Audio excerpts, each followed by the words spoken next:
এরকমের প্রচুর পর্যটক মানে পুণ্যার্থী যাচ্ছে আমাদের এই দুবলাসরে।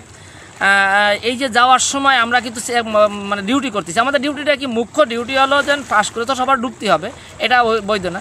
আরটা হচ্ছে এখানে যাওয়ার কথা ছিল, আগে ছিল রাস মেলা, অর্থাৎ ওখানে মেলা হতো, অনেক অনুষ্ঠান হতো।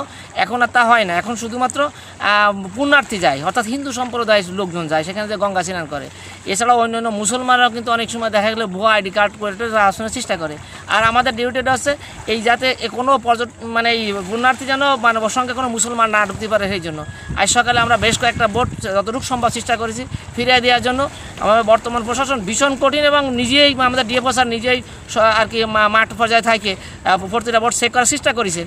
আসলে একসঙ্গে অনেক বোট তো সব চেক করা যায় না, তারপরে যতটুকু সম্ভব চেষ্টা করা হয়েছে। যেমন মায়ের দোয়া, স্বাগতম, মৌ পরিবহন, এই যেমন মৌ পরিবহনে আসলে 35 জন মুসলমান ছিল, সব ফেরত দিয়ে দেওয়া হয়েছে। মায়ের দোয়ায় 9 জন ছিল, ফেরত দেওয়া হয়েছে। এরকমের প্রতিটা বোট যেগুলো আমরা বুঝতে পারছি এটা আসলে সঠিক হবে না, সেটাকে আমরা সঙ্গে সঙ্গে ফেরত দিয়ে দেওয়া হয়েছে।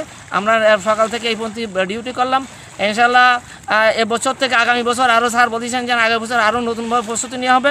কী কী আমরা আরও কী পদক্ষেপ নিলে হয় আমরা চেষ্টা করব।